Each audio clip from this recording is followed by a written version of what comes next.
Hi. Are we muted? No, we're not muted. We're good. Kelly here. Can I fangirl now? Yes. Yes, you can fangirl. So we have. We're not talking serial killers tonight. We have a guest. I'm trying to hurry and send it out to people because they asked me to. Who's our guest? Our guest tonight is Matt McNeil. Yes. You have probably seen a lot of his work, which we'll totally dive into. And I have been fangirling for at least the last year on a lot of his visual effects art that he's been doing and selling. And, yeah, so let's bring him on in. Hello. Hello. How are you tonight? I'm doing well. How about yourselves? Doing really good. Oh, we're good. We're good. Sorry, excuse me for a moment. I am fangirling and sending things out. Yeah, we're sending stuff out right now. But Go ahead. I forgot what I was gonna say. I'm scratching my ear right now, going, "Hey." Sorry. We were talking about healthcare a second ago, before the show. Believe me, that's a horror story. We could get into healthcare. I know, right? Hi, Alicia.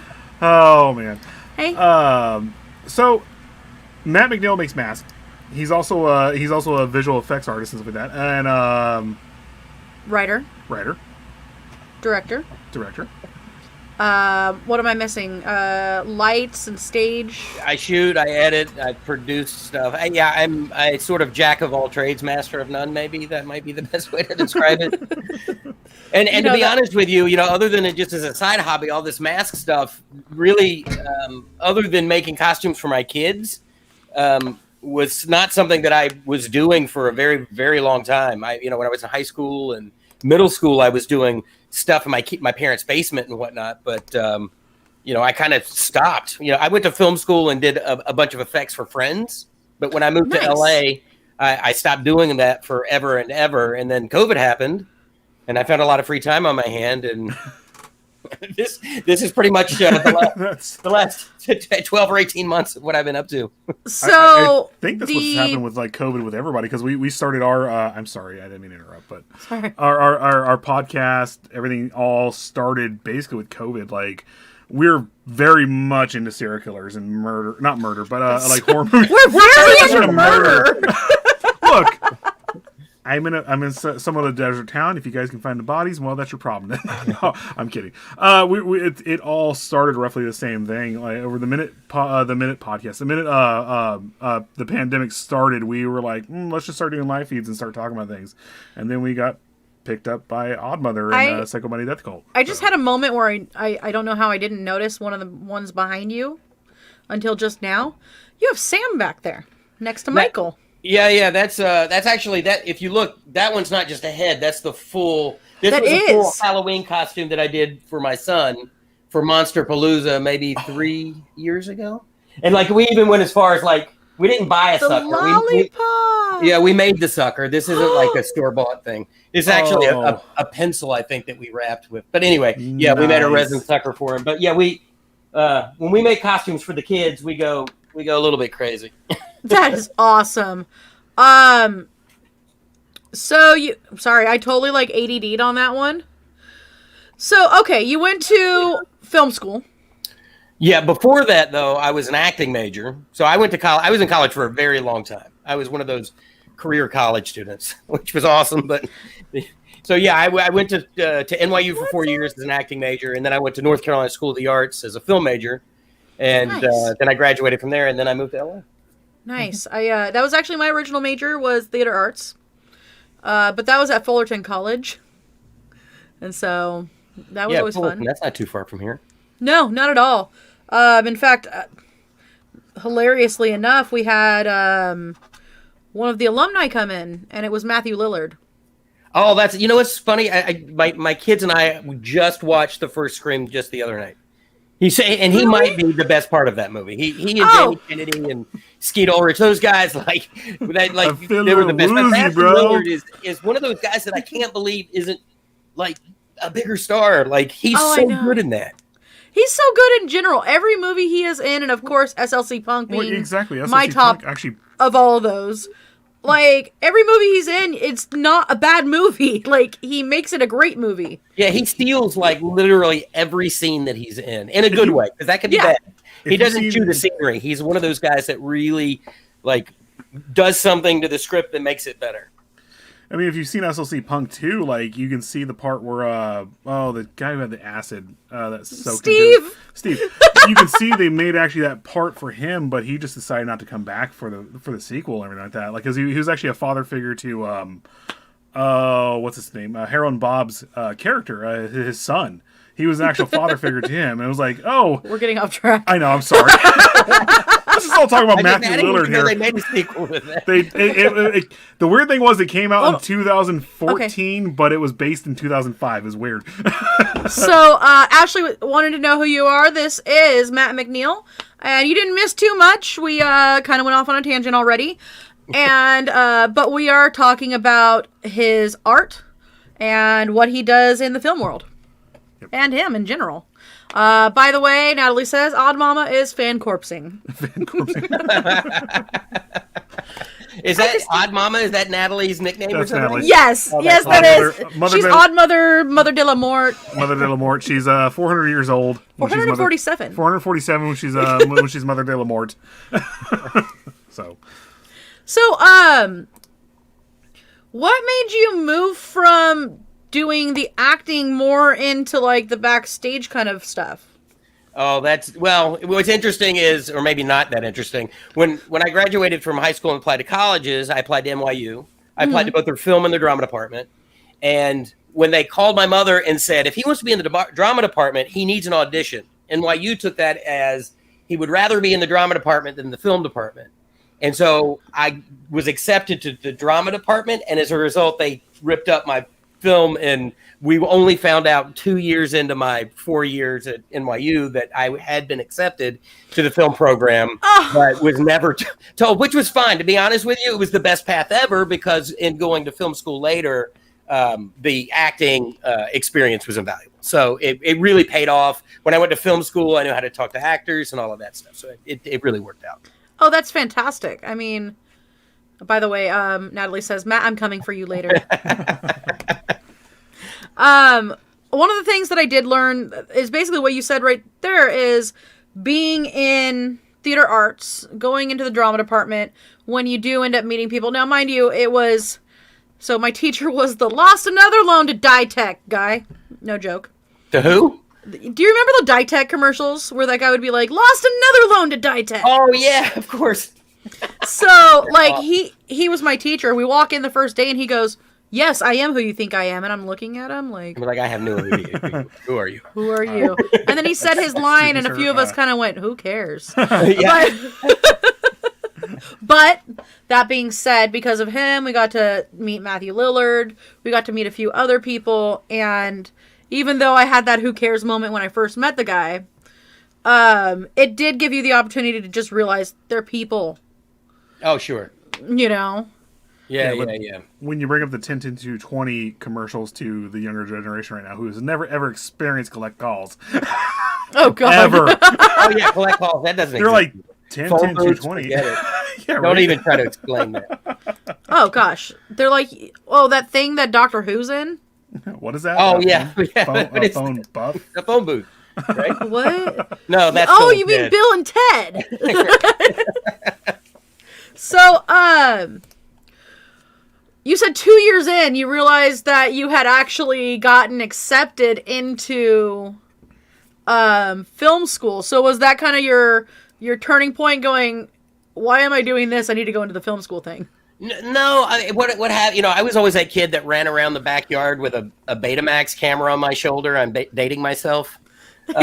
Making movies, and the reality was I could never find anybody in the neighborhood to be in my movies, so it was always me killing myself was usually the movies that I would make. So yes. I would make my own head, and then I would come in the room with an axe, and then I would chop, and then I would cut to the other side of the room where I would chop into a fake head, that kind of stuff. Oh, that's so awesome! Yeah. I have a bin full of Betamax tapes in the other room. If I could only find a player, I might actually transfer them, but. Those are expensive. But yeah, I can find them. Ridiculous. Don't get me started. That and SVHS. Oh my god. So yeah, no, that was sort of how all of that started. But I literally made a short film just to get into NYU and all of those things. But again, I was accepted to the drama program, not really told that I was in the film, accepted to film. But again, it sounds like I might be lamenting that fact, but the reality was the acting experience was one of those things for me that not only helped with the directing, but I also spent a lot of time later on, when I first started out in LA as a graphics designer, animator, and that kind of stuff. And the timing for acting is one of those things that translates very well to timing for animation, if that makes any like even for title sequences, you feel the beats, when things should happen, that kind of stuff. And so it really, really helped technically with things that you would never assume that it would help with. So for me, the acting stuff really has paid off in spades since that time. Sorry, our dog's barking in the background. Someone let off a mortar in our neighborhood right now. So Natalie's asking, did you use the classic cantaloupe for the head? I didn't. What I did was, and again, I grew up in North Carolina. We had no access to special effects, anything. It was trying to figure out how to do stuff all on your own. And what I would do is I would take a balloon, and I would fill a big balloon and fill it with as much plaster of Paris as I could. And then I would blow it up, tie a knot, and I'd swirl it around, and I would let it sit for days until it would get hard. And then I would then put that inside of, or then I'd carefully slice the balloon, and then I'd fill it full of latex bits and fake blood. And then I'd turn it upside down, put a face on it, and then, when you chopped it, it would break apart. And what was nice was that plaster of Paris kind of looked like skull. So that's awesome. It worked out really well. So my parents were very concerned about me for quite a while. And then they sort of realized that, this is all because of the movie stuff. He wants to be involved in, I have every issue of Fangoria from the beginning. I have every issue. My God. Man, every issue. Yeah, but I will tell you that there's a large swath in the middle where I pulled out the Scream Greats posters and put them on the wall of my bedroom so they're not mint. We did the same thing with our records because we're huge into vinyl. Like we have a huge amount of collection of records, and our room's dirty right now. But if you could,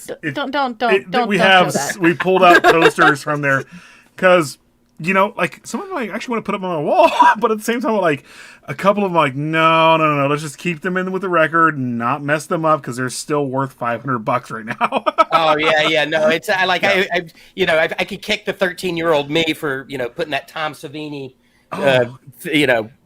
Poster on the wall, but at the same time, it's like I had to, it's like, so I don't regret it, but now that there's a value to this stuff, you're like, at the time, you're like, I'm going to pull it right out of the middle of the magazine and put it on the wall. I am completely with you because I'm one of the biggest Godzilla fans ever, like from the Showa era, 1954, all the way up, and I've gotten original releases when I was a kid, and I was just like the VHS sleeves, everything like that, just like messing with them, all this other stuff. And then when I got older, I'm like, if I could just go back in time and tell myself not to touch that. Right? You know what? It's like, now that I've got kids, it's one of those things that I would go buy a bottle of fake blood, and I would always wait for the perfect moment to use it. And literally 20 years later, I have that same bottle of fake blood, and I never would let myself use it. And so I've now subscribed to the whole theory, with particularly with my kids, a toy never played with is not a toy at all. Like if you are going to get something, use it up. I will replace it for you. If it's something that you can do something creative with, if it's a brush or some paint or whatever, go for it. Don't save it, because there will never be a right time to use it. And you're going to be 40 years old and wish that maybe you'd opened up that dried up bottle of fake blood. Yeah. I have to bring up Grimlock. I have to bring up Grimlock right fast because I have played with his this. Is out of the box. I'm over here with Sam inside the box still. Yeah, well, that's why you buy two. You buy one to keep in the box and one to open and play with. Oh, dude, Grimlock on left and right. I seriously have played with this so much, and I bought it only a few months ago, and I'm just during shows I'm just transforming. She's like, "What are you doing?" I was like, "It's Grimlock with Wheelie, and it's from the Transformers the movie." Here, I'm gonna hand you this.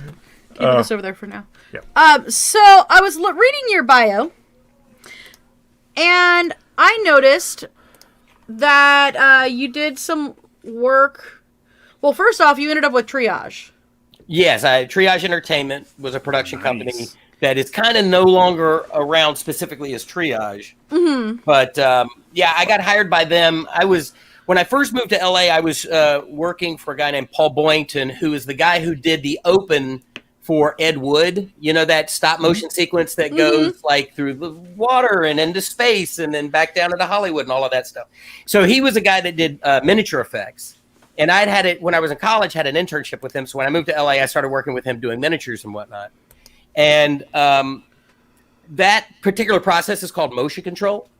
And because the cameras are computer controlled and you set them up and they move very slowly and they shoot very slow frame rate so that you can create, you know, stop motion stuff, or you can match moves so that you can like have different passes on a miniature, if that makes any sense. One with the lights on, one with the lights off, one that's just smoke, one that's with the buildings lit up, that kind of stuff. So, and then what happens is you shoot multiple passes and put them all together in post. And, you know, when you put it all together, the lights are on in the windows, but that's actually only a window light take, if that makes any sense. Yeah, no, it does. It does. So anyway, I was working with Paul Boynton doing motion control. And I had a professor from a guy named Phil Linson, who ended up being the head of AFI out here in LA after school. He's actually the same guy who edited Brain Scan. Remember that movie? Oh, really? Trickster. Yeah. So Phil called me and said, "Hey, there's these guys that I know at a company called Triage Entertainment, and they are interested in hiring somebody to shoot motion control. And I've heard that you've been doing motion control. Are you interested?" And I was like, "Absolutely." And so, because, you know, I was doing grunt work for Paul. And so this was like a legit job. And I said, but here's the thing, you know, I've just been assisting with the motion control because these were Mitchell Freeze 35 millimeter film cameras and the whole thing. So it was, you know, very complicated, and you needed camera operators and ACs and all this stuff to operate that stuff. So anyway, I was like, yeah, I'll go talk to them. And they said, okay, great. So they sent me to the corner of Ventura Boulevard and, it was Ventura and I'm going to forget, right there at the 405 freeway. But anyway, it was this skyscraper. I look up, there's like 30 floors. I'm like, how in the world is there a sound stage on the 12th floor of this building? That is the coolest thing ever. Welcome to LA.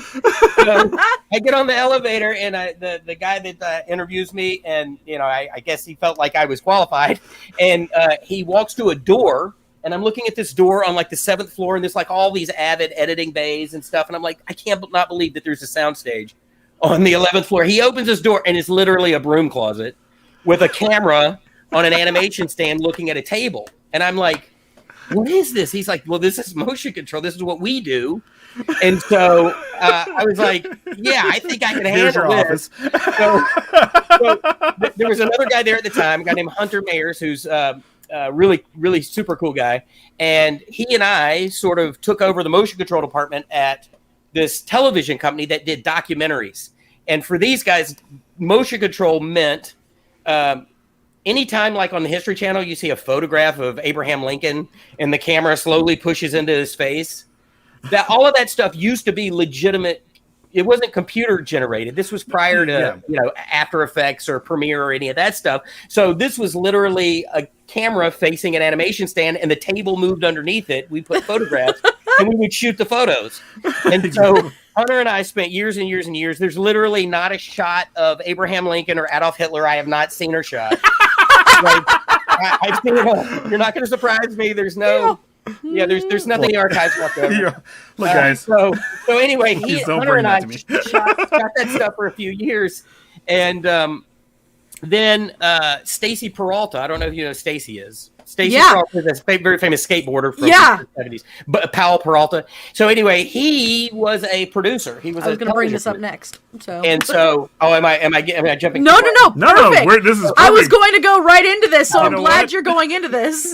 So basically, Stacy came in, and he was a producer who had worked with Triage Entertainment at the time. And he said, I've got this documentary I'm doing. It's called Dogtown and Z-Boys. And we need to shoot 1,600 slides. Slides are the worst thing to shoot. But here's the thing. Glenn Friedman is a very famous photographer who took all of these pictures of us when he was a kid. He's flying in from New York, 1,600 slides. He's leaving on Monday. We got to shoot them in the next 3 days. God. And so he said, whatever you guys do, don't stop the tape. And so we said, okay. And so Hunter and I literally spent 3 days from sunup till sundown shooting these slides. And if you watch Dogtown and Z-Boys, a lot of that camera work is very like hectic and chaotic. You see, like if you watch, you see my hand come in and you'll see me shake a slide around and I'll yank one out and I'll throw another one in, or there's a magazine from Skateboarder magazine and there's like post-it notes and I'll point at a post-it, I'll pull the post-it off and flip the page. Okay. And literally what was happening there was after that first day of shooting, they went back and watched the dailies from it, and Stacy said, we're not even using the stuff that you guys are programming. We're using the stuff in between the shots because it's raw and it's garbage and it looks horrible, but that's what we want. Oh. And so from that point on, Hunter and I literally just started slapping stuff on the table and pulling stuff out of the way and throwing photos around. And if you watch the documentary, it's sort of at that point in time, nobody had ever really done motion control that way. And the editor of Dogtown and Z-Boys was a guy named Paul Crowder, and Paul was the head editor at Behind the Music. I don't know if you remember Behind the Music. Yeah, yes. Yeah. Oh, so after that, Hunter and I literally for years shot every one of those photos for Behind the Music, starting with Megadeth to the very end of that whole. Ooh, I'm sorry, you just brought one of our favorite bands right there. Yeah. The Dave Mustaine and all of that. That was literally that was the first Behind the Music that we shot.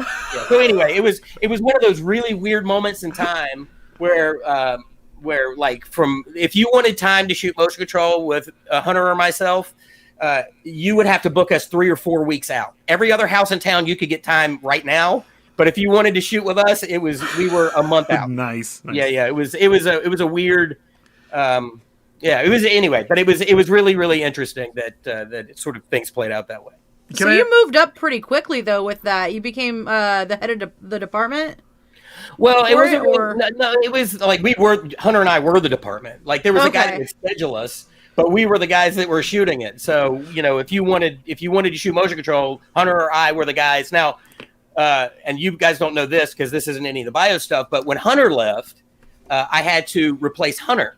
And so I said, who do I remember from film school that was a really great director, had a good eye, was really, really smart, talented, and somebody that I really don't mind spending 8 hours a day in a room with. So I called my friend, Danny McBride, who is the Eastbound and Down. Yeah. Oh my God! I didn't.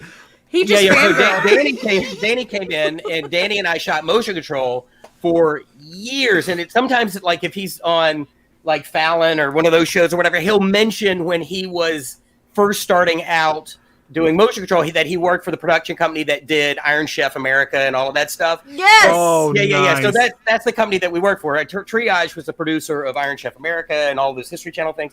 So Danny and I spent ages together, locked in a room, shooting pictures. And then another friend of ours, a guy David Gordon Green, went off and did a movie called All the Real Girls. And that's when Danny started acting. He left and started doing that, and he ended up becoming Danny McBride. But Foot Fist Way, because Jody Hill, all of those guys, we all went to North Carolina School of the Arts at the same time. So like that was a real tight group when we all moved out to LA. But yeah, so Danny was he shot motion control. He was camera operator for years, like 5 years probably, before he started acting.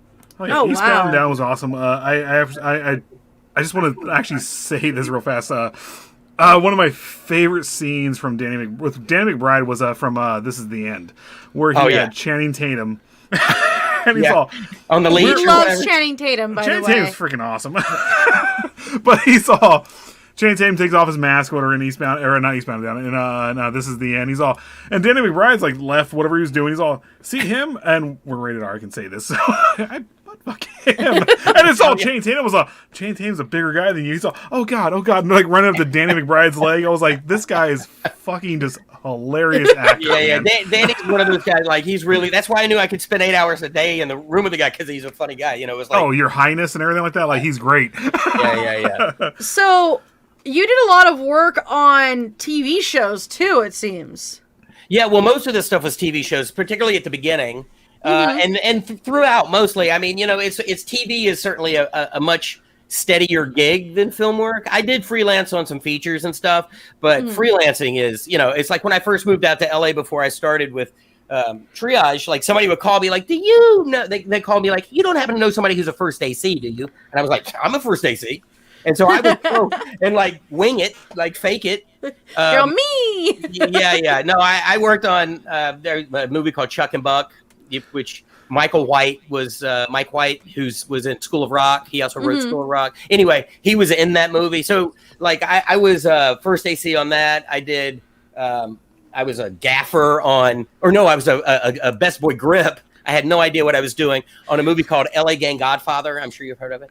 I'm kidding. You've never heard of it. I'm sorry. How do you like my look where I was like, Yeah.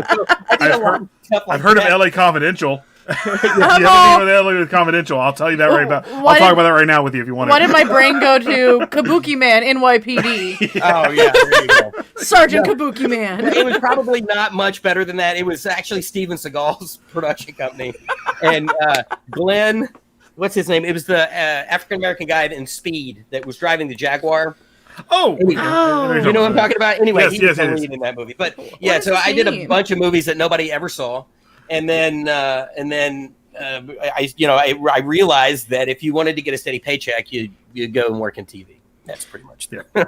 So, well, with working in TV, I mean, like you said earlier, there isn't a picture of Lincoln or Hitler that you haven't. If there's a History Channel documentary, I was going to say History Channel.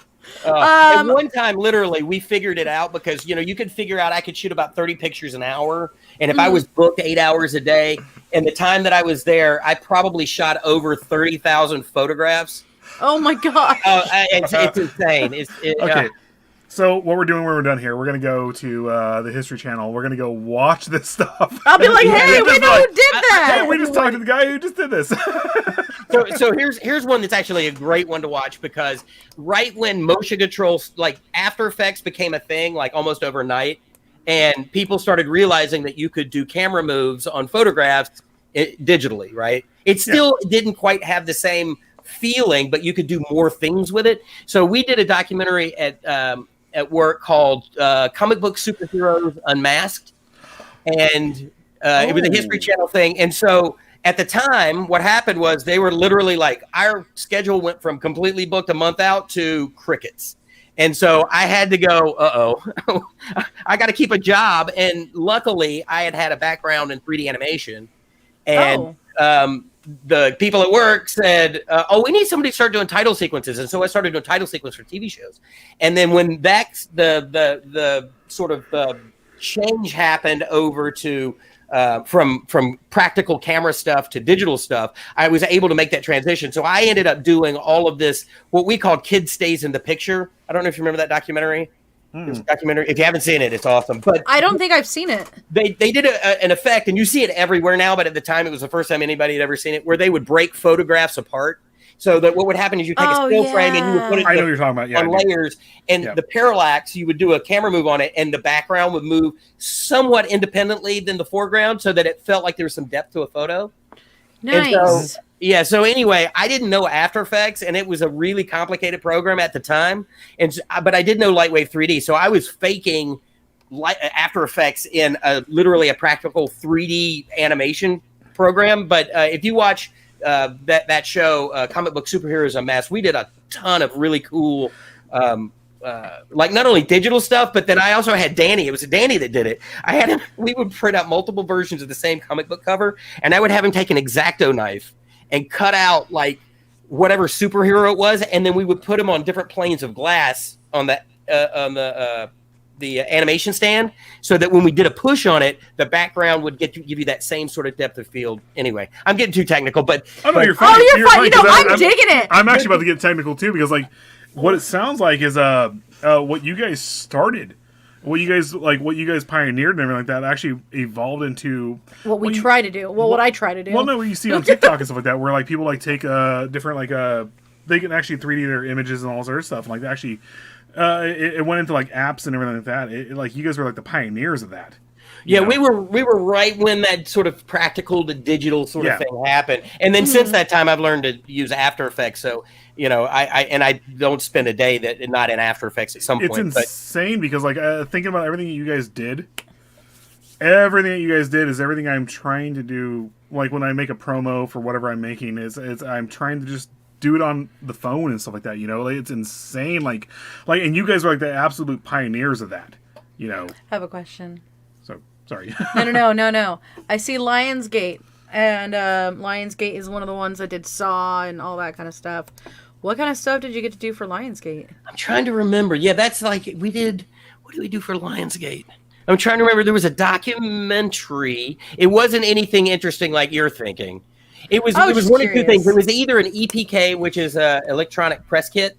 So we used to do all the stuff for DreamWorks and all of that. Like anytime that you saw the making of Shark's Tale, like all of that animation for the behind the scenes stuff, I would do, 3D bubbles and, that kind of, or the making of The Terminal, that kind of stuff. So I like my graphics reel is full of like DreamWorks behind the scenes things. And I bet you that the Lionsgate, it's been so long since I made that resume, was probably either an EPK or it was a documentary. We did a documentary that was really interesting, and it was about how the Vatican had hidden something about Jesus's crucifixion or his death. I remember this. And the guy that came in was literally he reminded me of Richard Attenborough from Jurassic Park. He was a British guy, and he would always talk with a very hushed tone.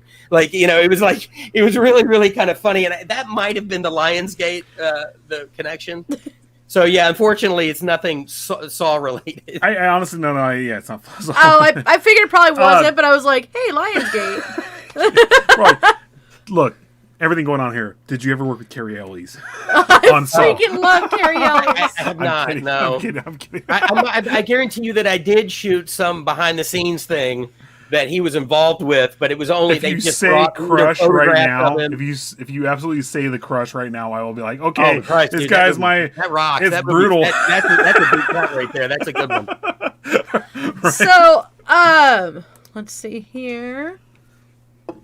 I want to touch base on a friend of yours, if you'd like to. It's up to you. Yeah, we can go there. Totally up to you. We were like going back and forth. It's a friend. We were going back and forth, being like, should we do this? I know this is based on him, but you know what? He's also one of my favorite comedians. Oh, are you a fan? Oh, yeah. I'm a huge fan. I've been watching. We haven't mentioned yet who I've been watching for a minute. We gotta be suspenseful, damn it. We were walking the other day. We were taking a walk in our neighborhood with our dogs and stuff like that, and Liz is like looking through her phone. She's all, "Are you serious?" I was like, well, no, I already knew that. The other one too that I wanted to mention, but okay. She told me, and she's like, "I was like, let's get on it. Let's get on it." So you have a certain friend who likes to play with dolls. Yeah. He's quite well known, and you do a lot of the. Oh gosh, what were you saying? It was the stage work for him and the video. Well, it's one of those things that it's hard to explain exactly what I do with him. But when he got his star on the Hollywood Walk of Fame, in his speech he called me his Swiss Army man, because we were somewhere earlier in the week and somebody asked, well, who is this guy that's with you? And Jeff said, I don't even know how to describe it. So I'm just I'm his guy, if that makes sense. So I write sometimes. I'm not going to tell you that I write comedy, but if you look at any of the YouTube stuff that we do, or any of the cold opens for his comedy specials, I write a lot of that stuff, particularly scenario based stuff. I try not to do jokes. He hates it when I write jokes. So, so I try to say, this is the path, the outline. This is where we start. This is the middle part, and this is the end. Make it funny. And so I pass that along to him, and he takes it over from there. But so yeah, writing, directing. I shoot all of the stuff that is that doesn't have a budget. So all of our YouTube stuff. I edit all that stuff. And I guess to clarify, since I didn't actually say his name.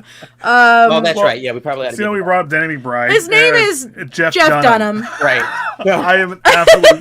I love it. I'm sorry. I'm a corny. I love corny movies. I love corny horror movies. And then when this guy, I freaking loved it. When he came out and just did stuff that, let's be real, if he were to have come out now with some of the characters that he has. Oh, sure. No, and you know what's funny is, or not even funny, like we have that conversation every day. What can we do? What can we not do? And it seems a little interesting that you have to have those conversations. It does, doesn't it? Yeah, well, and I don't know. Like, we've been doing a podcast over the last few months, and talking. We talked to Jay Leno, we talked to Joe Coy, we talked to Joe Coy. Yeah, yes. Joe Coy's a good guy. So Joe Coy and anyway, if you go back and look at a lot of those podcasts, it's a lot of stand-up guys. And one of the things that they always end up talking about is what can we do now? And comedians are in a particularly precarious situation because their job is to walk the line and push the envelope of things. And the one thing that I've gotten out of a lot of those podcasts from those guys is specifically that, as long as your intent is pure, you can kind of go there, you know? And so, so that's the thing. It's like, where's your heart in the thing? And the one thing I will say, particularly with Jeff's characters is, there's a couple characters. Sweet Daddy D is one in particular that I think a lot of people love Sweet Daddy D. Well, see, here's the thing. Everybody loves Sweet Daddy D unless it's like one Karen that suddenly, pees in the pool, and then suddenly everybody hates Sweet Daddy D. It's like, well, of course there's Ahmed now too. Yeah, but the thing about Ahmed too is like that was literally born of 9/11. Like Ahmed wasn't a thing until literally weeks after 9/11. Jeff decided he did Ahmed as the dead Osama for several years on the road. And so that's kind of where that came from. And, people go, oh, it's racist. It's like, but he's not making fun of a race. He's making fun of terrorists. One person. Well, that's the thing. Or it's even a group of people. But who look, if you tell me I can't make fun of terrorists, we've got a problem here. Exactly. Can we not at least, terrorizing. Talk about the elephant in the room? And the problem is we're getting to the point where we can't talk about an elephant in the room.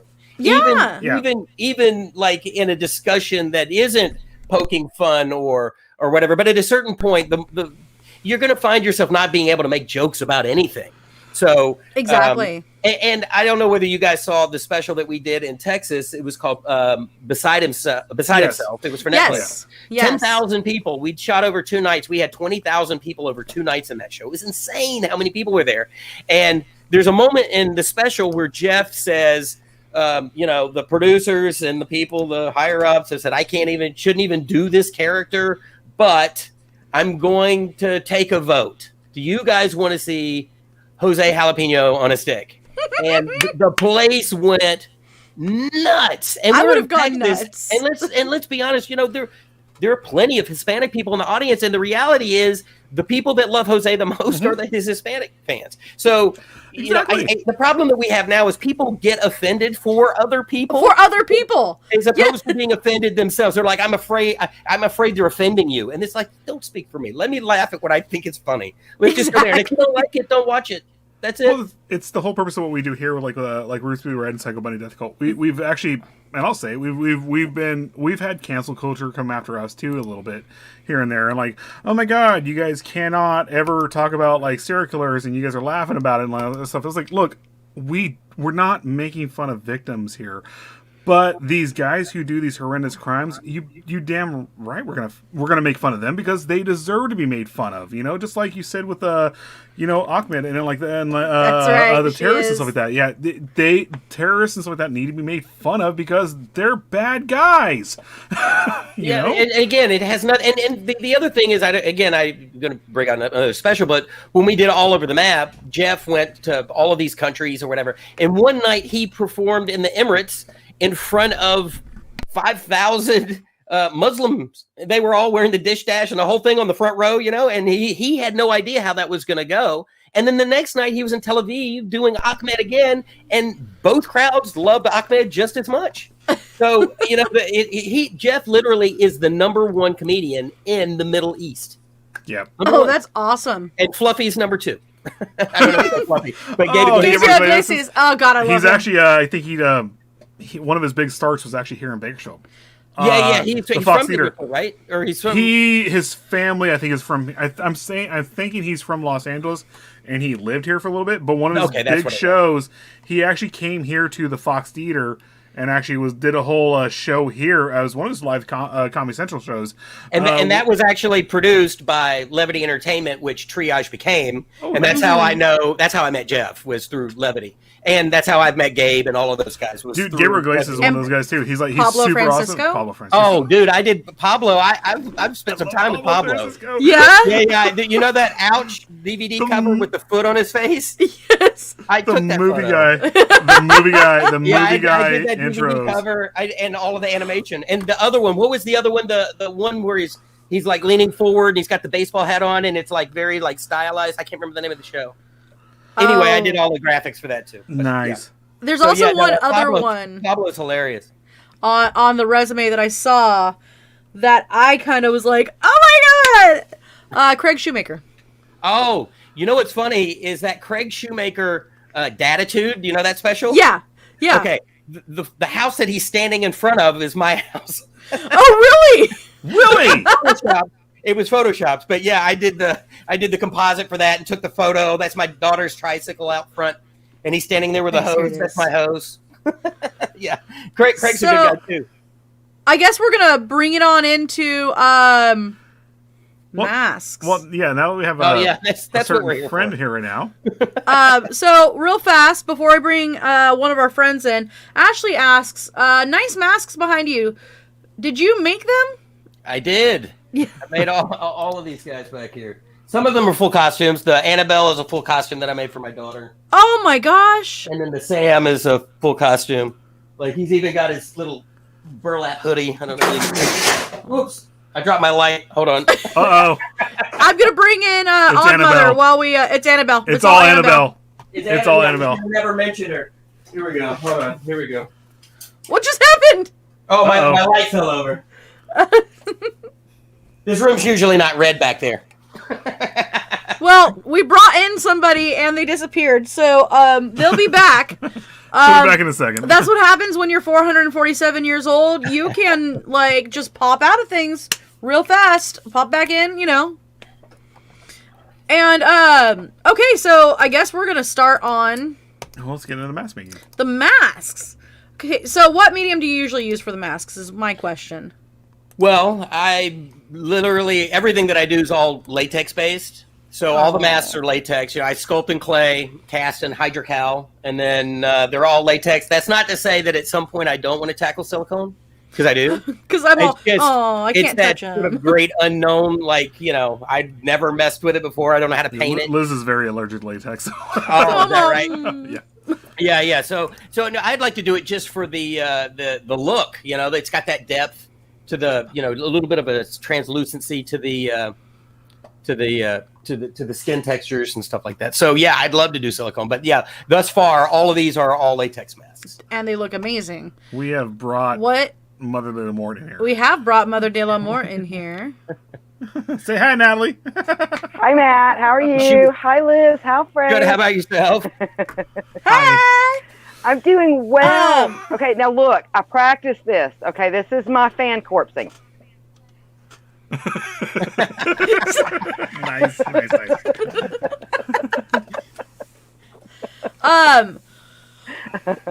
I guess another question is, and I feel like I might know the answer on this, but what has been your favorite piece to work on out of, these? Wow, that's tough. Each one I sort of set a challenge for myself, and so it's hard for me to say which one is. This was the one that sort of started it all, just the skull mask. Because what it was my kid wanted to go as Jack Goodman from American Wolf in London to Monsterpalooza last year. And Nice. So American rather Wolf than is one do of my favorite movies. just a Jack Goodman sculpt, I thought it would be much cooler if I started with a skull and then sculpted a skin to put on it, which was this. So this is a finished Jack Goodman. So that what would happen is it would be like a mask wearing a mask. Oh, that's so cool. So yeah, this was the first time I really ever attempted. And the other thing is, I mean, I don't know if you want a story, but Jordu Shell, who's a really famous mask maker. Do you know who Jordu Shell is? Super famous. No. Oh yeah. I do know the name. The guy's amazing. He legit effects guy, like total amazing genius sculptor. Anyway, he's got a couple of forums and stuff like that, and he had said on one of his things, his Facebook lives, he was like, "Oh yeah, it's really tough to do a really good skull because most people want to sculpt an attitude or an anger into them." He goes, but skulls don't really have a facial expression. If anything, they're more forlorn and they look sad than they do angry. So I kind of took that as a little bit of a challenge.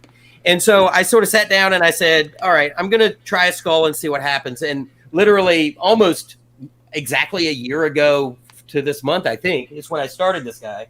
And, so I sculpted him, and then he's got this forum called Original Mask Forum, Original Mask something. And so I posted it on there, and I said, hey, I just want to thank Jordu Shell for not only the site, but I don't know if a skull is considered original enough for this site, because they don't like to see Freddy's and Jason's and Michael Myers, and really the majority of the stuff that I'm doing, he wants to see original stuff. So anyway, I was just like, hopefully this is original enough. Anyway, he was kind enough to DM me or hit me up and say, dude, that was really, your skull mask is really good.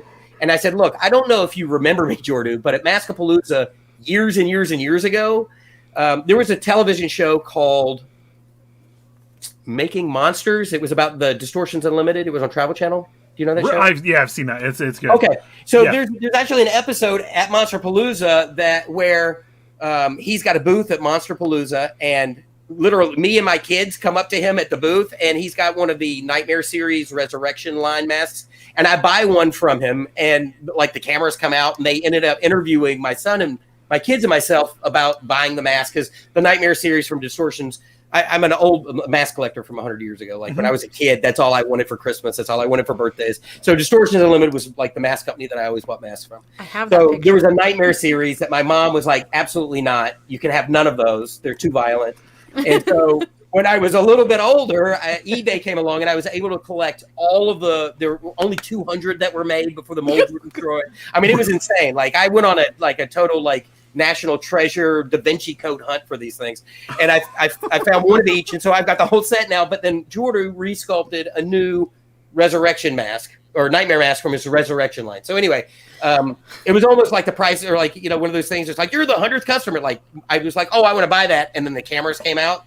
And so my kids and I were on that show. And then, so he and I got to talking about Distortions Unlimited. And I mentioned to him, hey, Jordu, there's a mask that I had when I was a kid. His name is Krim, which is this alien mask that had glass eyes. And I wore him for Halloween, and I lost his eyeball. And is there any way to get a new eyeball? He's like, hey, man, I got one of those eyeballs. I'll just send you one in the mail. I was like, well, how much do I owe you? He's like, nothing. Just give me your address. 2 weeks later, this eyeball shows up in the mail. I couldn't believe Jordu Shell, who's this amazing sculptor, not only remembered, but put an eyeball in the mail to me. So I told him when he saw this skull mask, I was like, hey, can I come to your studio? I'm going to give you one of these masks. So he was like, oh, what do you want for it? I was like, nothing. I was like, you gave me a Krim eyeball. It's I just want to give you one. I'm paying a favor. I don't care what it's worth or what the value of this stuff is. I said, I don't sell this stuff anyway. I said, I made this for my kid. I want to give you one. So anyway, I gave Jordu one of these masks, and that's sort of what started the whole price. He said when I was there, you should sell these. And I was like, I don't want to sell anything. And so and the other reason was this was sculpted for a 12-year-old's head at the time. And I was afraid people would buy it and try to put it on. And my big fat head, would just not be a good thing. They'd be like, this mask sucks. So I just decided not to sell any of these because they were made for my kid. But then that's when I decided to do Eddie Quist from The Howling.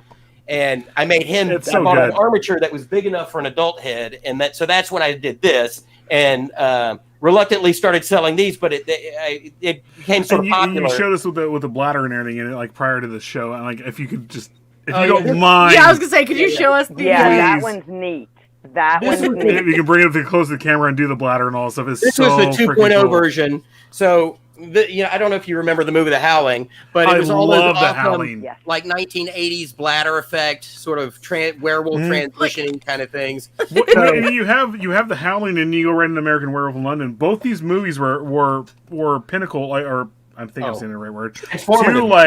To the werewolf transformations and stuff like that. Both those movies were very iconic. pivotal, very iconic. Yeah. Well, the other thing that's really That's a sound interesting, person. and it didn't dawn on me until a little bit later when I did the Evil Ed, which was obviously from Fright Night, because Steve Johnson, the effects guy, actually commented on a post that I made about that. I was like, "Oh my god, I can't believe Steve Johnson," and he was very complimentary. Like it really was like, I can't believe anybody that Steve Johnson would actually respond. But what's interesting about Steve Johnson was Steve Johnson worked on American Werewolf in London, and then was hired away by Rob Bottin to work on The Howling, and then he also did the effects for Fright Night, which was this one and this one. So inadvertently, I think maybe my favorite effects guy might be Steve Johnson. Well, honestly, I think your next challenge is to get for a costume and actually get the transformation of where the bones are separating and extending and stuff like that. For American Werewolf in London, that whole scene just looks painful. It's so, and then when they were done, it was Well, can I say something though? I sure. was so amazed, Matt, when we first kind of met, and I was really looking at your work and things like that, that these weren't static prop pieces. When I realized these were actually wearable art and masks, I was absolutely amazed. And I tell you, I think one of the coolest things, which your masks are absolutely fabulous, is can you show everybody the mouth of Amy? Because it has a double mouth, doesn't it? It does, yeah. I'll show you this. Here's the one thing I will tell you about Amy. This is number one. This is literally the first time really anybody's seeing. Yeah, that's literally this very one. And I haven't even glued her eyes in yet, so her eyeballs may fall out. Oh, poor Amy. But anybody that's familiar with Fright Night and any of the behind the scenes or even this stuff realizes they see that Fright Night. You can see Amanda Bierce's mouth inside Amy's mouth. Yep. So what I did here was I started with Evil Ed. When I first did Evil Ed, I was casting his teeth in dental resin with a silicone mold. And I would run 20 teeth and get 6 that would work. It was such a giant pain in the butt. And then it occurred to me, since I had some 3D animation experience and modeling, that maybe I should model this stuff in 3D and buy a 3D printer. So I ended up printing all of the teeth for the Evil Ed bust, except for maybe the first 5 that I made, because all of these are limited. Oh, wow. My attention span is very short. And so after about 20, I'm ready to do something else. And so I make 20 and then I move on. And I promised all the collectors that buy this stuff, I'm not making more than 20. That's it. So if 20 is sold, I'm done. That's it. I can't do it anymore. We're moving on. How long does it on average take you to make a piece, just out of curiosity? It's hard to say because Amy, I sculpted while I was doing the Michaels, the Lost Boys Michaels. So I can't really tell you how long it took in regard to because I didn't set a schedule. So there's overlap, I guess. But once I have a mold made, it takes about a day to get a latex pull out and foamed. Because most of these are foamed. You mentioned wearable art. What's very interesting is my background with this stuff is wearable Halloween masks. So my first inclination with the skull was everybody's gonna be pissed off because everybody's gonna want to put it on their head. None of these guys put these on their heads, and the majority of people want them foam filled anyway. So could you wear an Eddie Quinn? Absolutely, you could. Would you wear it? Probably not. And so for me, it was one of those things where I just started moving into the whole idea of these display masks. But again, any of the stuff that I'm doing on these larger armatures is big enough to wear. But I digress. So I get back to Amy. If you look at any of the behind the scenes stills, you can actually see the actress's mouth inside of Amy's mouth. Yeah. And so with the 3D resin printing, look at the drool. Yeah. So what I've done here is I printed an inner mouth to not only show what would have been seen on set, but also for me, the thing that I really like about this, and I probably will do moving forward, again, another challenge I set for myself, is I like the idea that there's more depth to this. So, there we go. You lost an eyeball. Mhm. No. Yeah, it's okay. My friend at Fort Poor Seal Amy. just sent these to me yesterday. So yeah, this you're looking at the first versions of the Amy eyes, but yeah, just to sort of create that sort of replication of depth there, because for me, I like the little weird details. You know what I mean? Like I like to sort of try to find the thing that I can obsess over a little bit. And a lot of people sort of ask about this stuff, and I'll tell you, I'm probably more just persistent than I am talented. So it's one of those things. It's like if there's something like a detail, I just won't give up until it's ready, and so I just keep going and going and going. Right. But to answer your question about how long does it take, I usually take orders 5 at a time, and I can make 5 masks almost in the same time that I can make 1 mask. Nice. So, because if I'm mixing red, it's like I might as well do red on 5 masks. And so it's not really an assembly line, but it does sort of get that way, and it allows me to maximize my time. And one of the other things in the mask collecting world is like you hear these horror stories about guys who send a deposit and they don't see a mask for 2 years. And so for me, like I generally only take your money if I'm ready to work for you. And then 3 weeks to a month later, unless I'm waiting on eyeballs or hair or something, you're going to get something in the mail. Like I don't want to sit on people's money. I'm not that guy. I don't sell promises. So when I pay for something, I expect you to send it to me. So that's my whole philosophy behind this stuff is I try not to make people wait. So yeah, I tend to work very quickly. And as a result, I do 5 masks at a time. One of the actually, right. Well, I'm sorry. Go ahead. No, go ahead. Sorry. And Natalie, I have to ask you: is this makeup? What are you? Is this like a whole? Was it a mask or makeup? What? No, this is who she Matt, is. what are you She's talking 400 about? Sorry. She's This 450 is Mother years de old. la Mort. She's 450 years old. She's 447 years old. Thank you. No, it is. It's resin with makeup. Oh, very nice. Yeah, no. I was just trying to sort of because the mouth is moving and because the zoom or the feed is like sort of. I can see the frames or whatever. It's like I'm trying to figure out, is this a filter, like a really cool filter? Like I was just trying to figure out what was going on. It's like you're Snapchatting me? What is going on here? That's your real face? Now, I'm really far out in the country, and our internet sucks out here. Is it a dish? Do you have the dish? Or do you actually have No, we can only do phones. We're so far out that Dish doesn't. We like it's just throwing money out the window to try to even use Dish. So. She's trying to get the Elon It's Musk. crazy. Yeah, I'm from North Carolina, so I totally get it. I know from what you speak. From whence it came. No. Well, what I was going to ask, because I told Matt when we were talking last week that like literally I could talk this stuff 24/7. You've got so many like 80s iconic horror just things out there. What are some of your do you have plans for some new pieces coming up, or are you still just kind of concentrating on Amy? Can I say something well, I mean, the wheels are always turning. And it's like when I was doing Michael, like I'll be honest with you, I didn't know that anybody would care about Michael. When I did Michael, I thought, well, if you're going to do Lost Boys, everybody wants David. It's like, well, but Michael, main character, it's his story. You got to do Michael. Exactly. You got to do Michael. You got to do this look. This is the look on his face when he kills David. I mean, you got to do that, right? But I thought, because he's not snarling and he's not drooly, that everybody would be like, why? Who cares? That's what I thought. And so I thought, maybe I'll sell 6. And so it was amazing that I sold 20 like almost immediately. Like it was like, oh, I got a big hill. But because I have to like farm out eyeballs and things like that, I have to wait for things in the mail. And when that did, I moved on to Amy and I started sculpting Amy.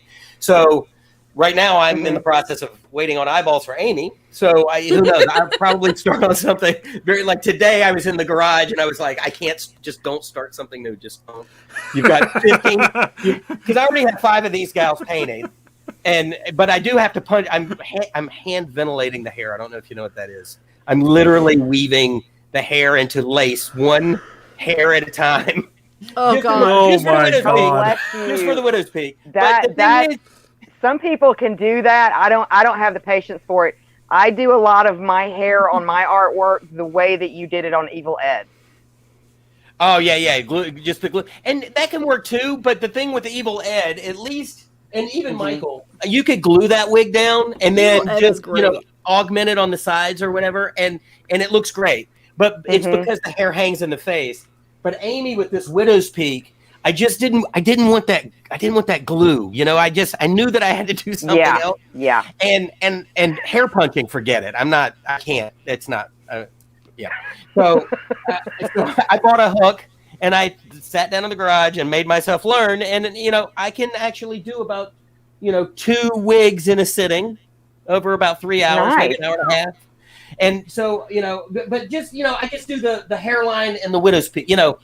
Like everything else, it can be glued, but it's just the stuff that you see. But it makes the ventilated hair makes such a difference. I mean, it is like I don't know that I could ever go back as the problem. It's like it looks like it's growing out of the mask, which is amazing. Oh, exactly, yeah. So it looks and great. the same thing with the eyebrows. I thought, I can't just lay the eyebrows in. So I tried to ventilate some eyebrows, and they were awesome. And then until I decided to trim them, and then they just went. And I was like, yeah, that's not going to work either. So, believe it or not, I'm sorry. I'm envisioning afro eyebrows. Dude, it was a mess. It was like they looked awesome, and then they looked like caterpillars. It was like, right? Believe it or not, you can buy what are called eyebrow wigs that are already ventilated. Yeah, it's a thing. Yes, and so what did my brain just think of a merkin? Yeah, it's merkin for your face. So I found these eyebrow wigs, and they're awesome. I like any kind of human character that has eyebrows. Luckily, literally, I sweated over this because she's the only character I've done to date that has eyebrows. Everybody else has no eyebrows. And so it was the first time I was like, oh no. I got to figure this out. And Amazon, right there, eyebrow wigs. I don't know why anybody would do anything other than that. Because the problem is, I'll be honest. I just got to go and look and find these things. I had no idea they existed. Now I need to look up eyebrow wigs. Look them up. I'm going to look them up. We're going to type in blue waffle with it, but who cares? Don't do that. Yeah. No. Lemon party. Stay away. Don't do it. Lemon party? Lemon party? Wait, whoa. Did you say lemon party? I was just going to say, I think what I enjoy the most about your art is it, at least for us, some of our, like the old school, like, children of the 80s and things like that, it brings back happy memories. Yeah, well, I'm probably closer. I don't know how old you are, but it sounds like you and I are probably in the same she's boat. Less than 300. I'll tell you that right now. Less than 300. So yeah, I'm 250. So we came through about the same time. But yeah, like I was telling them earlier, I literally saw Fright Night 23 times in the theater in 1985, to the point where my mother had to write a note because she got tired of going to the box office and telling the lady at the box office it was okay for me to go. He's allowed to go in there. Because I was under 17 or whatever the age. Yeah. And so she had to write a note, and then it got to the point where I didn't even have to show the lady the note. She was just like, yeah. Dude, the first time I saw Showgirls, my mom let me in. Not lying. Oh, my God. I'm sorry. I made that out loud. That was a really loud My mom's like, you really want to go see Showgirls right now? I was like, yes. And she's all, okay, fine. Here you go. Oh, man. Wow. That's the deep end of the pool right there. Can I bring us in real fast with the, you talk about the 80s mask and everything, like, looking, like, just accurate, but, like, the freaking Jack mask, the one right there, I feel like he's talking to me and saying, Frank, it's time for you to end your existence while we're in the porno theater in England because I want to rest. Okay, because you're the last werewolf and you need to die. Because you captured that perfectly. Dear God, that looks so much like Jack from American Werewolf. I just keep staring at Annabelle. Oh, yeah. That was a costume my daughter, that was Monsterpalooza like 2 or 3 years ago. It's amazing. Yeah, my kids love it. And we're the weird people that always do the haunted garage, So best garage ever. Yeah. So we those are my favorite ones. And our motto is like, if I buy something from Spirit, I won't plug it in and put it out unless I've modified it some way. So Even if it's a thing that exists, we turn it, we corpse it out, or we do something to it so that it's not like, oh yeah, I was at the mall and saw that yesterday. It's like we try to do something a little interesting with it. We saw a Krampus last year that actually did not need to be touched. I want the Krampus. It was Krampus from the movie. Because I was going to put it out from Halloween to Christmas. It was straight up Krampus. Oh, that's awesome. Yeah, no, some of that stuff that they do is really pretty good. It is. But yeah, like for me, just for my street cred in the neighborhood, I try not to put anything out that I just pulled out of a box. Like either I have to paint it or put some blood on it or do something. Okay. All right. So. Oh, hello, Aaron. Hello. So, I guess what I was going to say is we can go around, see if there's any more questions, even from the audience. People have been asking, and let's see if there's any that we can bring up that we haven't already. I do believe that we brought most of them up. Yeah, I think we hit everything. Odd Mama, do you have another question? We're getting towards the end here, so. That's always the spot, right? I know I do, but you caught me off guard. We're at the end. What do you got to say? I just want to say, Matt, I really appreciate your art. I really like it. Yes. Oh, thanks. Well, I mean, the one thing that you sort of touched on was, like, for me, all of this stuff is about the memory of the thing.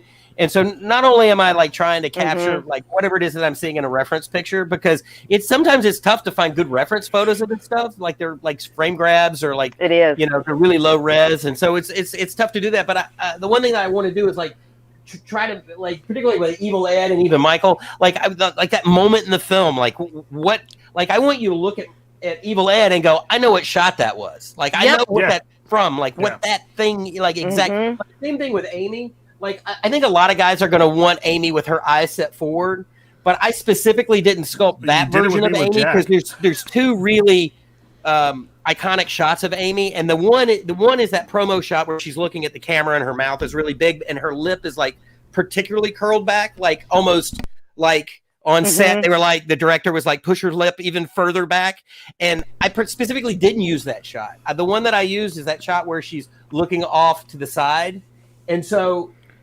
In my, I always keep one of these for myself, but the version, the shot that I'm using is going to be, in my eyes, for my copy, is going to have her eyes looking down and to the left, as opposed to straight forward, because that's the shot, that's the moment in the movie that I want. So that's, that's the thing, is I try to be not only loyal to the character, but like to a moment or to like that memory that character gave me at the time, when I was 14 or 15 years old in the movie theater. So we do have a question actually from people watching here. Aaron asks, what's the darkest mask you've ever made?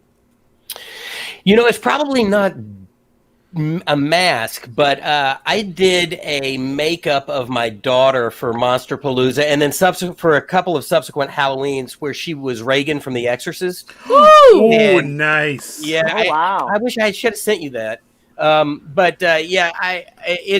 She really got into character, but she like her face, at that age a couple of years ago was really kind of perfect for it.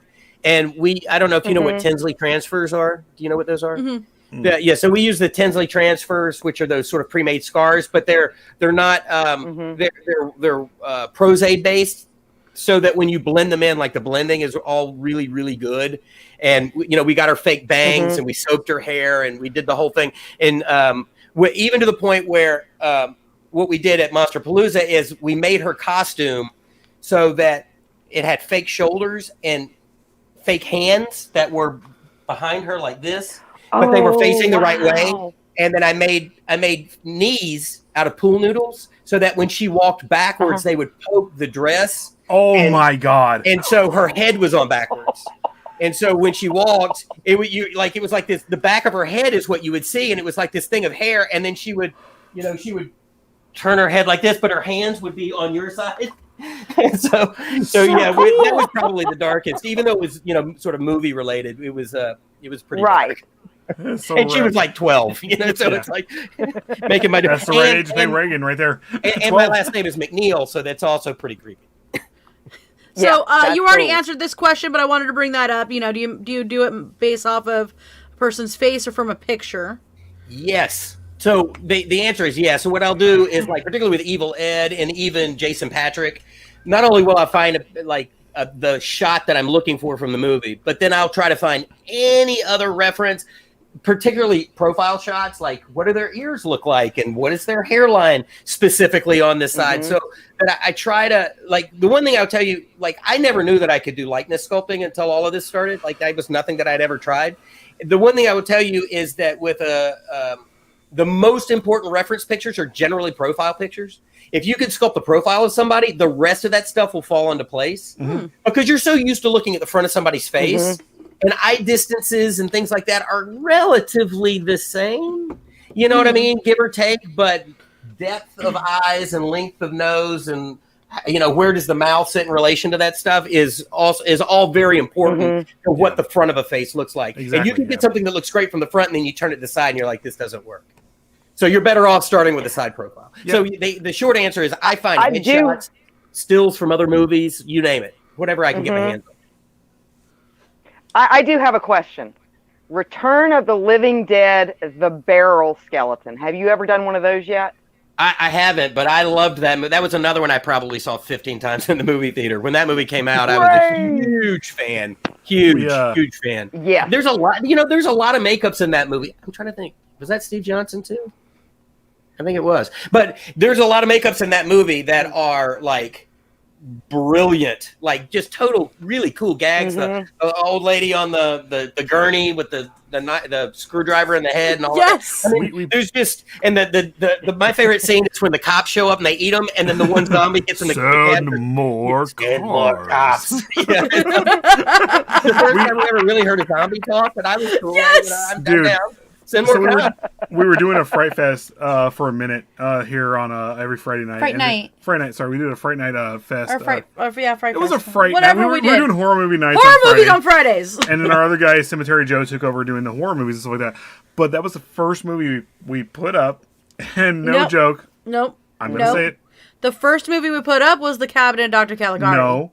Yes. It was the first movie we put up that didn't get popped for nudity. We put it up. And in the minute of punk rock chick, white. Well, she did a punk rock. It was straight up boobs. Yeah. Wait, are you talking about Trash? Yeah, when she was doing her punk rock chick stuff. Oh, Trash. In the cemetery, and then she came through as the evil, gonna murder everybody zombie and all this other stuff. And I was like, and we're like all three of us. Like I think it was Liz, me, and then I think Tom from Tom's World. We were all watching this. 4 of us watching this, going, it's about to get taken down. Boobs! It's about to get taken down. It's about to get taken down. And it didn't get taken down. We're like, dude, we succeeded. We beat Facebook algorithms. Yeah, except for that one movie. God, what was that one movie called? The nipple filter didn't catch you. It didn't catch it. There was a movie that we put on, and I was getting really into it. I was really digging it, and now I can't even remember what it was called. Oh. But it was like it was almost B-movie, horror movie. It was B-movie. Oh, but it was so great. And then they get to this one scene, and it's like there's a lot of mutants within the movie. And this lady that was holding people captive takes off her clothes. And it was the most grotesque, obviously fake titty. I was like... that I've ever seen, but we went, oh my god, we gotta take this off because there was nipple and everything, and we were like, ah! Now I need to know what this movie is. I can't remember. I don't remember the movie. It was Scourge. No, it was. I think it was a trauma. I think it was a trauma. No, one of the too. lesser known traumas.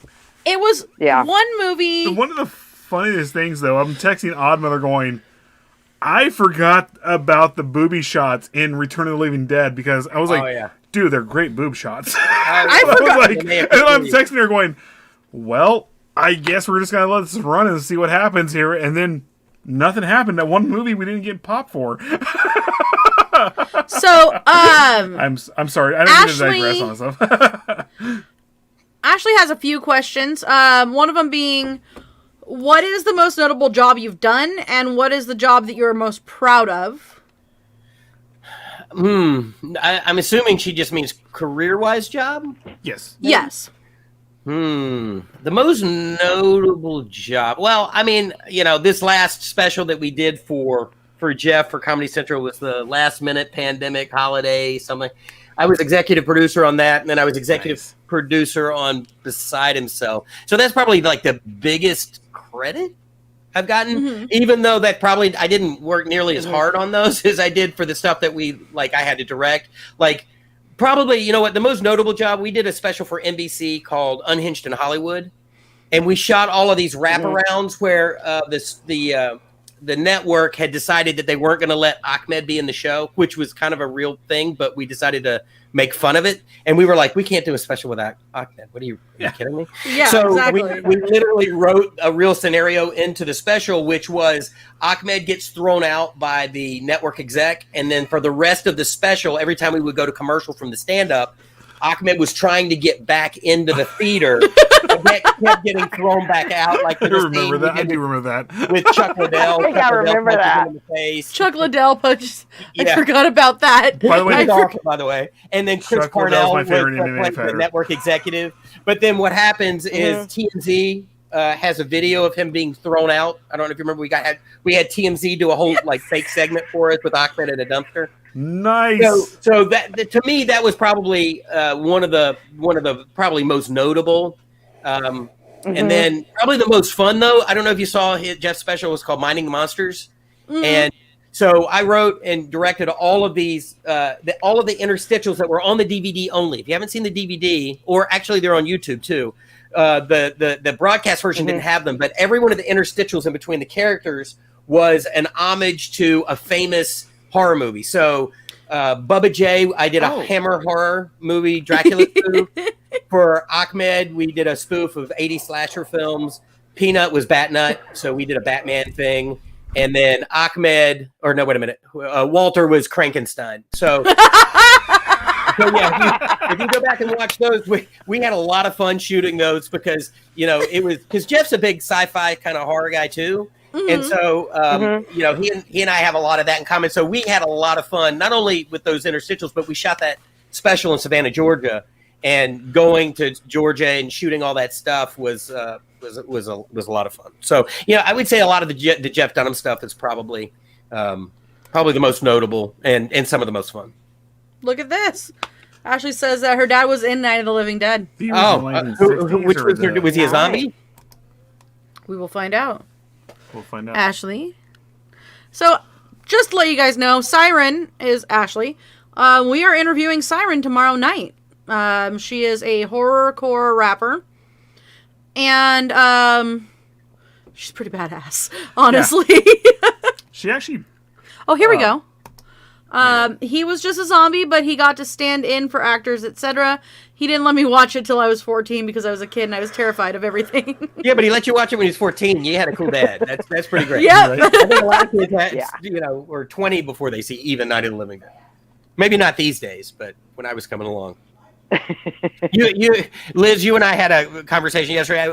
I had an art teacher that literally almost got fired for showing Night of the Living Dead to his, honor students or whatever in middle school. I think that was. Oh my goodness! Yeah, we I was talking to, actually, Odd Mother down here actually interviewed that same teacher that I was telling you about. On Wednesday, Robert. His name is Robert. Yeah. He showed us the cabinet of Dr. Caligari. Yeah, I have an issue trying to. I always call him Mr. Brown. She's all, and I'm like, it's really difficult not to call him Mr. Brown. And she's all, I should call him something else. I'll call him Roboito.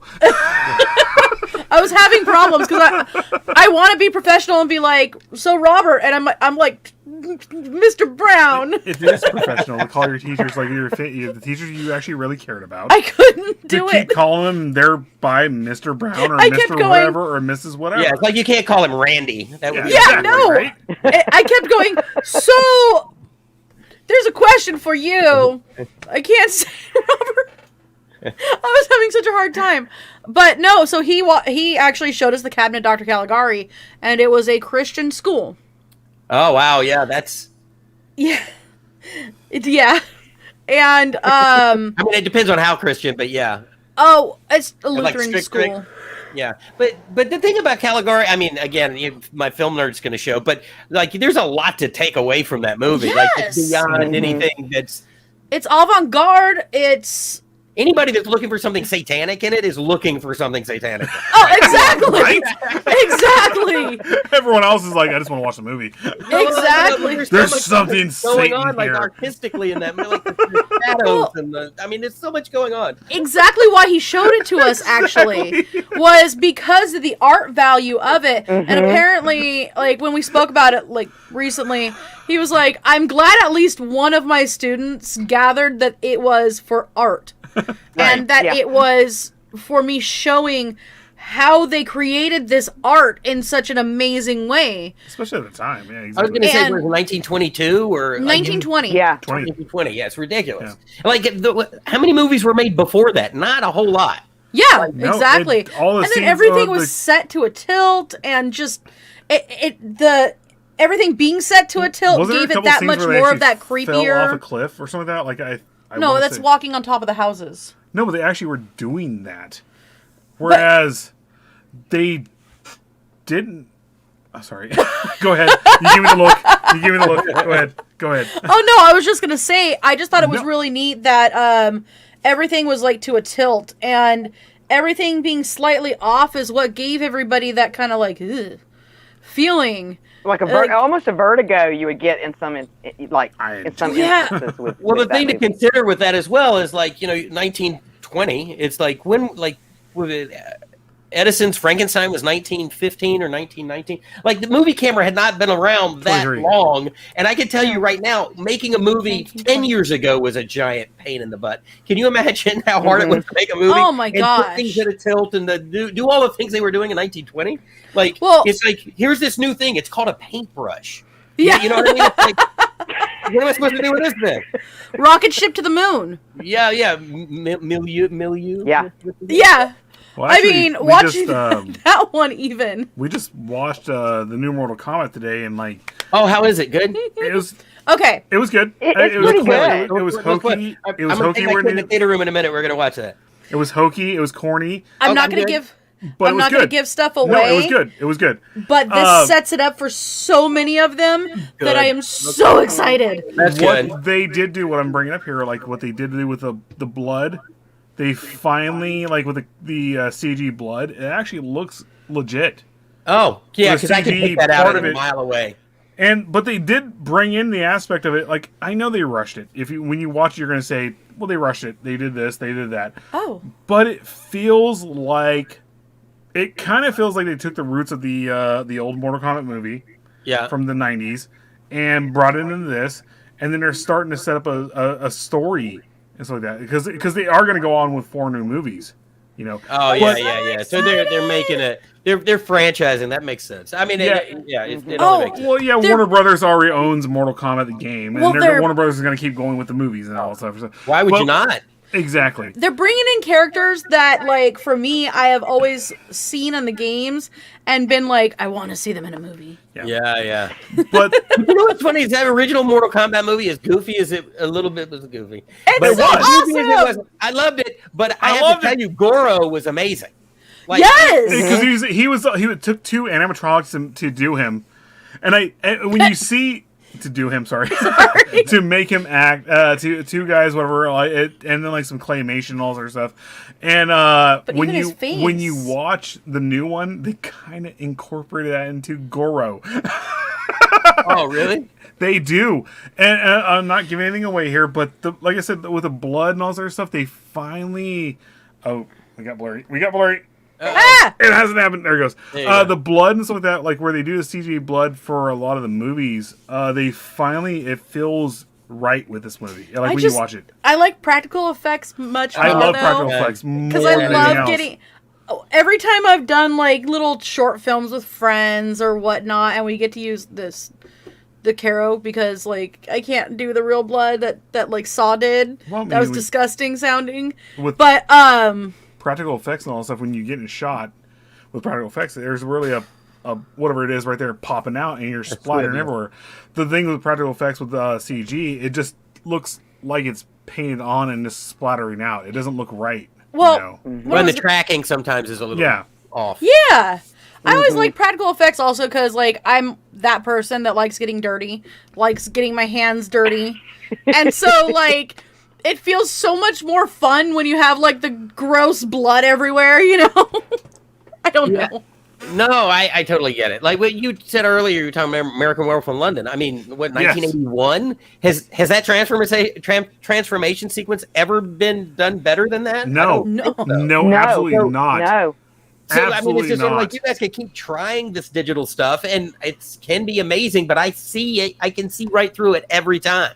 Yeah. Like it still never. When feels they actually have the hand actually stretching, this part of the hand, you're actually part of the hand right here stretching to make the paw. And I was like, that looks so fucking amazing. Well, the other thing too is like, those guys to a certain degree were kind of magicians back then. It's like, how are we going to make this illusion? Like Barry, they put David Naughton under the floorboards with the fake body and all that stuff. Well, exactly. It's like, I can't help but applaud the ingenuity that those guys were doing with like rudimentary materials. Like they didn't have silicone or any of that stuff back then. So you start thinking about like, how are we going to do this with foam latex, and how are we going to do this with fiberglass? And the stuff that they were able to pull off is still like, in my opinion, still much better than what you see in any of the CG stuff that they're doing now. Well, even bringing the aspect of I think prior to that, they really didn't show the pain of transformation. Like they're like, this guy is actually transforming in front of us right now. So what is going on in his head? Well, what's going on is his bones are separating, so he's in pain. And they actually, even like on the mask and everything that he was going on with, I can't think of the actor's name, because he's the famous singer and also, so he was a disco singer, wasn't he? Which one? The guy who played the werewolf. David Naughton. He wasn't a famous singer. He was the guy who did the Dr. Pepper commercials. Oh, there you go. There you're right. And he got, I'm a pepper, you're a pepper. You're right. In that commercial, but he got fired. He lost that contract because of American Werewolf in London. No, but they brought it, like, watching the pain in his face and stuff like that, when they actually showed in the mask and all sorts of stuff, showing that, like, this shouldn't be something like it forms on his face, like it did in the original werewolf. Or formed on this, like, no, he's actually shape-shifting, and to shape-shift, you're going to be in pain because everything's dislocating, everything's like doing all sorts of stuff. So to mix that with the transformation of the mask or of the CG, or not CG, I can't think of what it is, the visual effects and all sorts of stuff, it was perfect, man. It set the standards, and no one, even the sequel, American Werewolf in Paris, did not I like touch the on dream sequences too, were amazing. Oh, yeah. Like when he pops open his eyes, and his eyes have got they're like the yellow and all that kind of stuff. Like that movie, as corny as it sounds, I mean, that murdered his family. That movie scared me. Great, I think I was 14 or 15 when it came out, and it really literally scared me. It's half comedy. So what happens is, you set your expectation, the audience is way up here, and then you do something terrifying, and there's a much greater drop between, rather than having a ominous tone to the whole thing. It's like, a naked American man stole my balloons, and it's like that whole sequence. Exactly. It's like it doesn't fit in that movie at all, and that's exactly why it fits in that movie. The whole part, the whole part in the porno theater where he's all, "You murdered us in the park." Yeah. See you next Wednesday. As a kid, I started laughing so freaking hard. Yeah. Well, you should just open your veins up right now. Yeah, and I mean, let's be honest. That scene could have been set anywhere. And where does John Landis set it? He puts it in a porn theater in the middle of Piccadilly Circus. Yeah, I mean, he it's was just playing like, a real porno there too. I was gonna say something that wasn't even horror related, as far as like interesting practical effects that are still used. So somebody had us watch The Passion of the Christ recently. Oh, I've still never seen that. I hear it's really bloody. It's really brutal. Like, there are moments. I love Mel Gibson. I'm sorry, I'm a huge Mel Gibson fan. Regardless of your religious background, you just sit there like going, "Wow, oh my Mel Gibson God. nailed this shit." And there's the scene where they're nailing the nail into the hand. Apocalypto too. So I watched the whole thing on how they did it. They had him stick his hand into this hollow area in the cross, and they had a palm, like a palm with some blood in it or whatever, and they'd put the nail through, and the blood would squirt out. And the way that they managed to do it, because you could still see his fingers, right? Oh, so he was able to move his fingers there. So the way that they did it it was so realistic that you were sitting there like, Well, I mean, even like shit. even when what's it? Not Guy Pearce. Is it Guy Pearce who played him? No. not Guy- Caviezel. Yeah, Caviezel. Henry Caviezel. Henry Caviezel. Yeah. Isn't that it? Caviezel? They Yeah. practically put a meat suit on him when he was walking after they got done like whipping him and all sorts of Family stuff. Guy. And he's just bleeding everywhere. His ribs are showing. They put this whole suit on him. It was Impressive. Impressive, absolutely impressive. And I like how that's kind of like practical effects in more of the modern times. Like, granted, that was what, like 2003 or something, or 4? But they haven't done it since. They've kind of like went to the CG. They went to whatever ever since. And like the one thing we're getting at is like the practical effects is absolutely the best. Practical's the way to go. The most insulting version of that was when they did that sort of a prequel to The Thing. It was like a remake, but kind of a prequel. Oh, God, yes. And they ended up doing all of those digital effects. Have you seen what they did for the practical effects that they ended up covering up? They are amazing. Look on YouTube. There's a behind the scenes. Oh, my God. They have those scenes, and they show you the puppets and the stuff. I think it was Amalgamated Dynamics that did all the effects for that. Mm-hmm. You will be angry that they even would consider covering that up. Like, the stuff is so good it almost looks like CG. You're like this.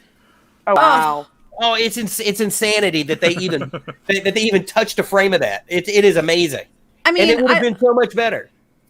I mean, that's why I like Rob Zombie stuff too. Is regardless of what anyone's opinion is of his like remake of Halloween or all that kind of stuff, He's stuck with practical effects. the fact that he does all practical effects makes me continue to watch. I mean, of course, it's Rob Zombie, so of course I'm going to watch it. But it makes me continue to want to watch it and continue to want to watch more because of the practical effects without using CGI. I like where Rob Zombie's head and heart are. I don't know that I like his movies so much. Like, I've tried. I keep trying. And he got a little weird in Halloween too. He got a little psychedelic. I liked it. I'm sorry. No, I didn't. I'm going to tell you the problem that I have with his Halloweens, because I'm like literally the biggest original Halloween fan that possibly could be, and the friend of mine, Dave Green, ended up doing that 2018 movie. Did we say we had Judith Myers on her? Oh, well, yeah. That's the movie that I like. I love that movie. But the thing that I would say about the original movie is Michael Myers needs no explanation.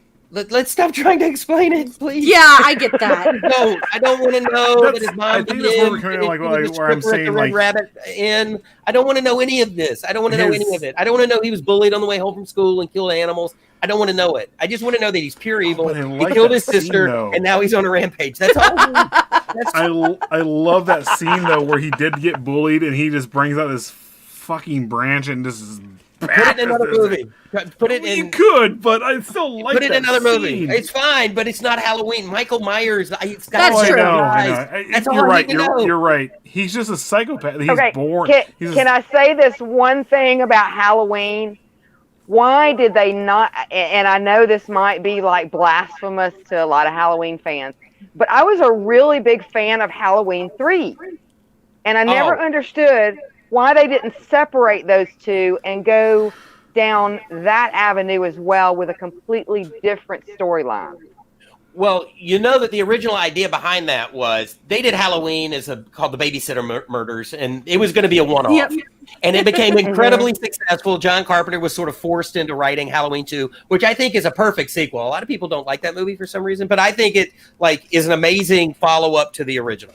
Yeah. So they made that because they needed to make more money, and they could make it very quickly, and all of those reasons. The idea behind Halloween and the reason that the first Halloween wasn't called the Babysitter Murders, which is what they originally intended on calling it, is because they wanted to make a series of unrelated horror films called Halloween. And so that's why Halloween 3, Season of the Witch, is completely unrelated. And at a later point, didn't they try to say, or maybe even in Halloween 3, they tried to tie I thought they had a commercial on TV or something like that. It was like something along those lines where it actually did link it. Well, they tried to make the guy that ran the mask company somehow related, or there was some kind of weird relationship thing they tried to reconcile later in the series, which again they should have never done. It's just don't. The weirdest shit they ever did was a Halloween H2O where he was at the boarding school. He was at the boarding school, but he was magic or something. He was able to like shit. Yeah, that got a little bit. No. That was part 6 where he was like a druid or something. Was it? I was like, oh god. Stop. I'm here to watch a slasher part of it. That's just like when they I don't did, want to see like, the magic part of it. the Jason in space stuff. Like, oh yeah. But Jason 10 has its moments. Jason It X, does. Yeah, okay, it does. But at the same time, I was like, absolutely why does. is he in space? No, it's dumb. It's just so dumb. But I do have to say the scene where he goes into the holodeck and it was like they turn it into the 80s and the girls are like, hey, you want to have a sleepover or whatever? And he cuts to him just beating her against the side of a tree in her sleeping bag. Hey, Yes. He's like, okay, you won me over. I'm going to watch this again.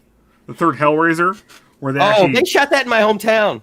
Yeah. That was actually they blew up the I was like, place that we had our prom. Oh when my they god. actually got to the point Problem where he and was it in exploded. was it Did you hear what he just said? I heard him. They blew up the place they had their prom. Nice. For the- Yeah. And if you look, it says Market Street. It's supposed to be New York or something, but it's Was Market it? Street in High Point, North Carolina. That was the one where they actually went into space. Was like years later, and they were like, "Hey, this is the only way we can actually have this to destroy the Lemishon creation, whatever it was. Lemishon box? The box, yeah. It was like that was the only way we could destroy this. It was like, you know, when they actually brought up in space, it was like to have the perpetual light of the sun destroy the darkness. I was like, okay, this actually does kind of make sense here. You know, I think that was either the 4th or the 5th one. I'm The third one was, I'm sorry. I think that was like the fourth. The third was I pretty think it was good the fourth still. one. It was the fourth one. and I think that might be. Is that the one that Kevin Yeager directed? That's when And Clive... they ended up taking So his that was name when off of Clive- it, and it's directed by Alan Smithy. I think Clive Barker was still producing it. Clive Barker stopped at a certain point because he was like, all right, guys, this shit's getting out of hand. No, he did come back for the ones after that, and actually was that was where it was psychological, There were... where they were all in hell. Like, it didn't matter what was going on. Like, you thought, hey, they're trying to get away from Hellraiser, they're trying to get away from Pinhead or whatever. But no, it was actually the entire time. He was in hell the entire time. And he's torturing him. And that was the one, I think it was the 4th or 5th one where they brought Chatterbox back. Where he was just the torso and all sorts of stuff. It was pretty fucking cool to watch. So... Sorry. No, I was like, Doug, what's his, Bradley. Doug Bradley only stopped in the last 2 movies. That's where we got the Walmart Pinhead. Okay, sorry. No, I'm sorry. That's Dollar Tree Pinhead. Dollar Tree. Sorry. That's because at Walmart you can at least go and get Grimlock, and it'll be Grimlock. But if you go to the Dollar Tree, it's gonna be Grind block. Yeah. yeah. So okay, we have gone 38 minutes over what we had originally planned. We gotta get out of here. I talk too much. No. this is great. In fact, I was about to say we would love to have you back at any time. Anytime. We would love to pick your brain more. I will probably be picking your brain anyway. Look, Like, the pandemic's Do over in you California. play Jim. D&D? do you play D&D? Oh, do you wanna learn? I did, but I haven't played D&D. Would you like to learn? would you like to start playing again? Maybe, I don't know. Maybe. We're starting a game. Well, I have We'll hold a 15 more session for you. Amy's to make, or 19 more Amy's to make. Can I do it in airbrush at the same time? Yes. Oh, okay.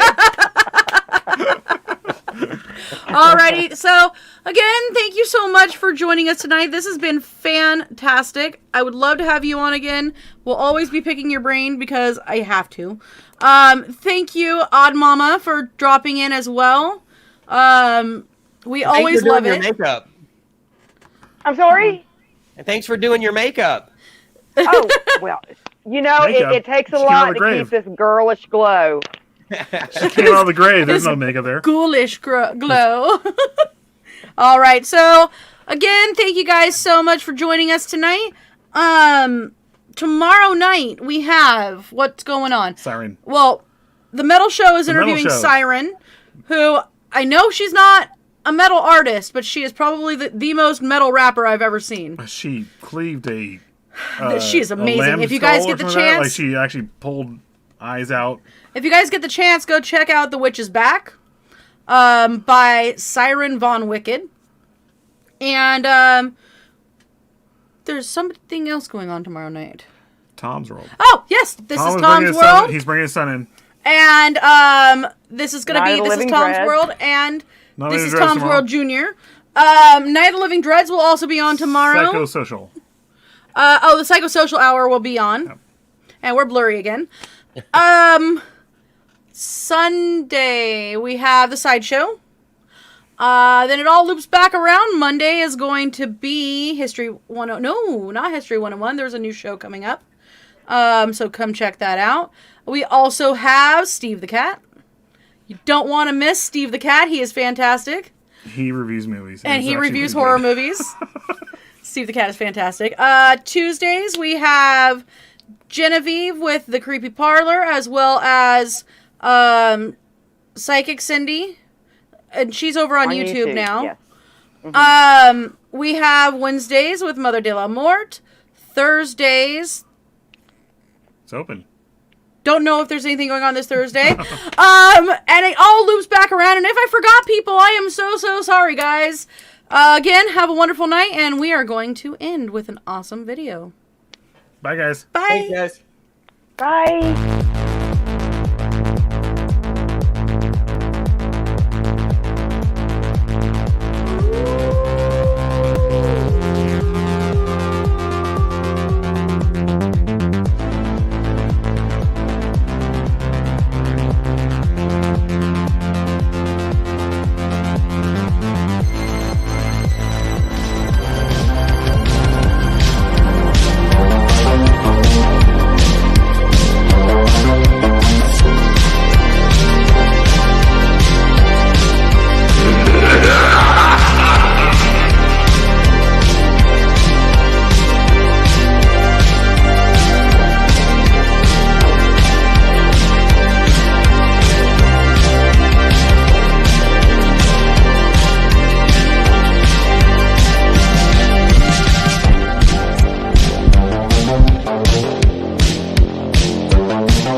This is Mr. Applewhite speaking. There is nothing wrong with your device. Join me here on Psycho Bunny DC. A delightfully dreadful consternation of horror content. Your head and free your mind.